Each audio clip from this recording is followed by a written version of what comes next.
Have you ever felt like your prayers are just bouncing off the ceiling? You know that feeling. You're alone in your room or sitting in your car before walking into work, and you whisper a prayer, but it feels like you're speaking into a massive, empty void. You wait. You listen. And all you hear is the hum of the refrigerator or the traffic outside. You find yourself wondering if anyone is actually listening on the other side, or if you're just talking to yourself. We've all been there. It is one of the most common, yet least talked about, struggles in the faith journey. It's incredibly easy to slip into a mindset where we treat prayer like a cosmic vending machine. Think about how a vending machine works. You walk up to it when you want something specific. You drop in your coins, which, in our spiritual lives, usually look like good behavior, church attendance, or a quick reading of a daily devotional. Then, you press the button of the exact blessing or outcome you desire. And if that blessing gets stuck in the spiral ring and doesn't drop into your lap exactly when you want it to, you get frustrated. You shake the machine. You walk away feeling cheated. Or, alternatively, we treat prayer like a 911 emergency hotline. We keep the phone on the hook until life gets chaotic, the bottom falls out, or the doctor calls with bad news. We only use it as a last resort when our own strength has completely run dry. But what would actually happen if you committed to simply talking to God every single day? Not just when you are desperate, not just when you need a favor, but a daily, ongoing, continuous conversation. Let's talk about it. I remember a few years ago when I was completely overwhelmed by everything happening in my life. I wasn't just busy, I was depleted on a soul level. I was working incredibly long hours, trying to prove my worth through my productivity. Because of my exhaustion, my relationships were strained. I was short-tempered with the people I loved the most, and my mind was a constant, spinning whirlwind of anxiety. I would lay in bed at night, staring at the ceiling, playing out worst-case scenarios for problems that hadn't even happened yet. I called myself a believer. I knew all the right church answers. I owned multiple Bibles. But honestly, my prayer life was practically non-existent. It was a hollow shell. I would throw up a quick "Lord help me" as I was running out the door, or a desperate "please fix this" when a crisis hit, but there was no intimacy. There was no relationship. I only prayed when I was desperate, treating God more like a distant manager I had to report to, rather than a loving father who actually cared about the details of my life. Then came one specific Tuesday morning. I remember waking up with that familiar, heavy knot of dread in my stomach. You might know the exact feeling I'm talking about. That immediate rush of cortisol the second your eyes open, where the weight of the day's obligations crushes you before your feet even hit the floor. I lay there, looking at the sunlight creeping through the blinds, and I realized something had to fundamentally change. I couldn't keep living on empty. I couldn't keep running on my own fumes. I decided right then and there to try an experiment. I made a quiet, firm promise to myself that for the next 30 days, I was going to change the first fruits of my morning. Before checking my phone, before looking at a single email, before scrolling through social media to see how everyone else's seemingly perfect lives were going, and yes, even before making that desperately needed cup of coffee, I would just sit on the edge of my bed and talk to God for 5 minutes. Just 5 minutes. It sounds so incredibly simple, almost too simple to be effective. But I decided I wasn't going to read off a laundry list of demands. I wasn't going to try to use fancy theological language. I was just going to talk to him like a close friend sitting right next to me on the mattress. Let me be completely honest with you. At first, it felt incredibly awkward. The silence in my bedroom was deafening.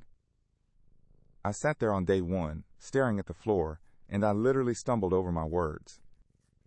I think I said something profound like, hey God, it's me. I don't really know what to say. My mind wandered almost immediately. Within 30 seconds of starting my prayer, I was thinking about whether or not I needed to buy milk at the grocery store, and stressing over an email I needed to send to my boss. I'd catch myself, feel a wave of guilt, and try to reel my focus back in, For the first week, it felt like a chore. It felt like I was flexing a spiritual muscle that had completely atrophied. The temptation to just reach over to my nightstand, grab my phone, and get that instant dopamine hit of a notification was incredibly strong. But I had made a promise, and I stuck to the 5 minutes. Then, around week 2, a subtle, almost imperceptible shift happened. It wasn't a lightning bolt from heaven.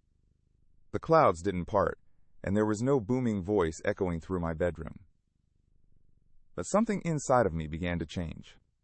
It was like a radio dial that had been full of static, finally clicking into the clear, crisp audio of the right frequency. The circumstances around me didn't magically disappear. My job was still stressful. The difficult people in my life were still difficult. The bills still needed to be paid. But the heavy, suffocating weight on my chest started to lift. I found a peace that made absolutely no logical sense given the chaos of my external environment. It was the exact peace the Apostle Paul talks about, a peace that surpasses all understanding. That daily rhythm changed everything for me.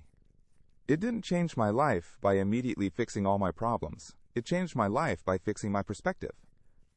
When you choose to pray every single day, when you make the intentional decision to invite God into the mundane, everyday moments of your life, several beautiful things begin to happen.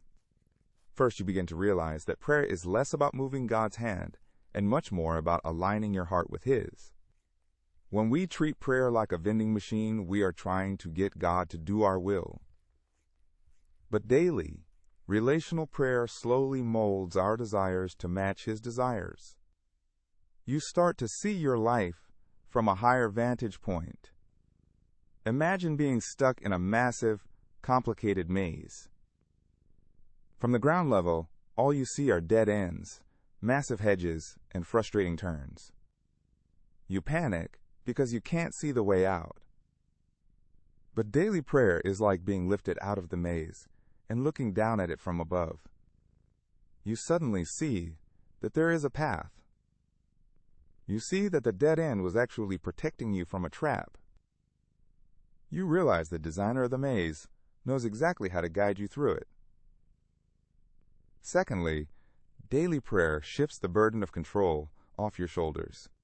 We carry so much unnecessary weight. We walk around with these massive, invisible backpacks filled with our worries about the future, our regrets about the past, our fears for our children, and our anxieties about our finances.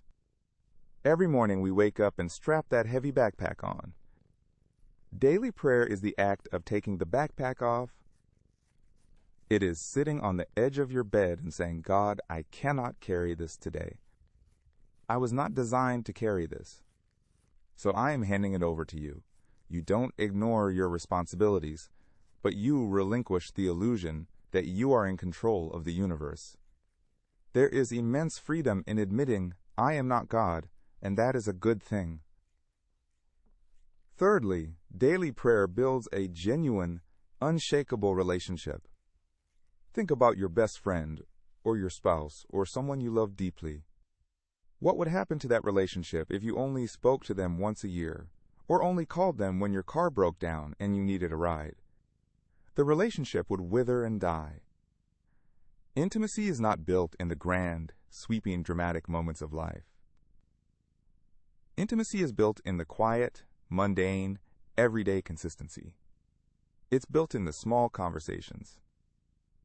When you talk to God every day, you begin to recognize His voice. You begin to feel His presence not just in the church pew on Sunday morning, but in the grocery store aisle on a Tuesday afternoon, or in the car pickup line at your kid's school. God doesn't want your polished perfection. He doesn't need you to use big religious words. He isn't sitting in heaven grading your prayers with a red pen, deducting points every time your mind wanders to your grocery list. He is a loving Father who simply wants to hear from His child. He wants your messy, unfiltered, authentic self. He wants to hear about your fears, your frustrations, your silly joys, and your overwhelming doubts. If you are feeling disconnected today, if you are feeling like your prayers are just bouncing off the ceiling, I want to issue you the exact same challenge I gave myself. I challenge you to a 30-day experiment. Tomorrow morning when you wake up, leave the phone on the nightstand. Leave the TV off.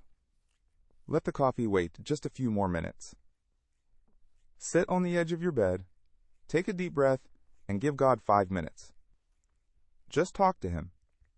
Tell Him exactly how you feel, even if how you feel is numb or angry. Tell Him what you are worried about. Thank Him for the breath in your lungs. It will probably feel awkward on day one. You will probably stumble over your words. Your mind will definitely wander, but keep showing up. Keep sitting on the edge of the bed. Keep tuning the dial. Because when you stop using prayer as a last resort and start using it as your first response, it changes the entire trajectory of your life. The void stops being empty. The ceiling disappears. And you realize that the creator of the universe has been pulling up a chair, sitting right next to you, just waiting for you to start the conversation.